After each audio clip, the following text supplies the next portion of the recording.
সকালের খবর, সকালেও ৩২ নম্বরের বাড়ি ভাঙা চলছে, গুঁড়িয়ে দেওয়া হয়েছে সামনের অনেকটা, এবং এই কাজে যন্ত্রপাতি ব্যবহার করা হচ্ছে, ক্রেন ব্যবহার করা হচ্ছে, বুলডোজার ব্যবহার করা হচ্ছে।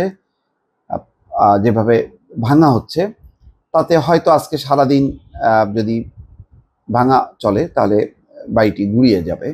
শেখ মুজিবুর রহমানের স্মৃতি বিজড়িত ঐতিহাসিক ৩২ নম্বরের এই বাড়িটা হয়তো আজকেই একেবারেই মাটির সাথে মিশে যাবে।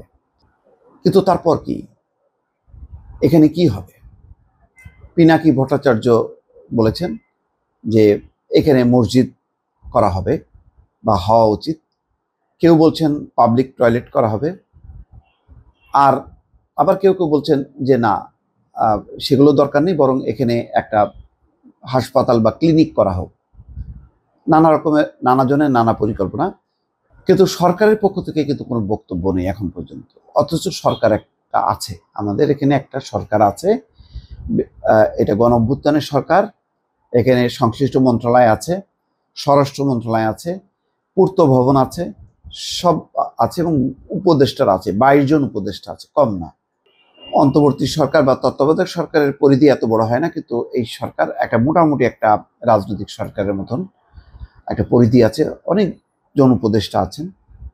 এত বড় ঘটনা নাকি তাদের কাছে হয়তো এই ঘটনাটা খুব গুরুত্বপূর্ণ না, তারা এটি আসতে পারতেন, ঘোষণা দিতে পারতেন যে এই কাজটি চলছে, তাদের কিছু হয়তো করার ছিল না, জনগণ করেছে, অথবা তারা চেয়েছেন, তেমনটাই হচ্ছে। কিন্তু তারপরে কি, এই জায়গাটা কি হবে, মানে পরিকল্পনাটা কি, সেই ঘোষণা কিন্তু এখনো পাওয়া যায়নি।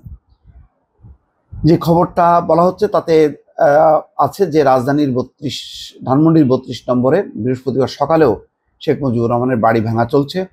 সকাল 7:30টার দিকে ভারী যন্ত্র দিয়ে বাড়িটি ভাঙতে দেখা গেছে। বাড়ির সামনের অংশে 3 তলা পর্যন্ত অনেকটাই গুঁড়িয়ে দেওয়া হয়েছে। রাতে যারা ছিলেন তাদের অনেককেই সকালেও বাড়ির সামনে দেখা গেছে। ফজরের নামাজের পর থেকেও অনেককেই ৩২ নম্বরের বাড়ির দিকে যেতে দেখা গেছে। সেখানে জড়ো হওয়া কয়েকজন বলেছেন স্বৈরাচারের কোনো চিহ্ন তারা রাখতে চান না। ভবনের বড় অংশ ভাঙলে মানুষকে উল্লাস করতে দেখা যায়। সকালে ক্রেন এবং এক্সকাভেটর দিয়ে বাড়িটির বিভিন্ন অংশে ভাঙতে দেখা গেছে। কিছু জায়গায় আগুন জ্বলতে দেখা গেছে। বাড়ির বিভিন্ন অংশে লাল কালি দিয়ে লেখা ছিল স্বৈরাচার সাবধান। ভারতে পালিয়ে যাওয়া স্বৈরশাসক শেখ হাসিনার বক্তব্যকে প্রচার, তার ভাষণ দেবেন। এই ঘোষণা পর দেশ এবং বিদেশ থেকে ফেসবুকে আহ্বান জানানো হয় বুলডোজার অপারেশন চালাতে। সেই অনুযায়ী 7:30-8টার মধ্যেই জড়ো হয় লোকজন, এবং তারা একে একে ভাঙতে শুরু করে, এবং সেটি সারা রাত ধরে চলেছে, সকালেও চলছে।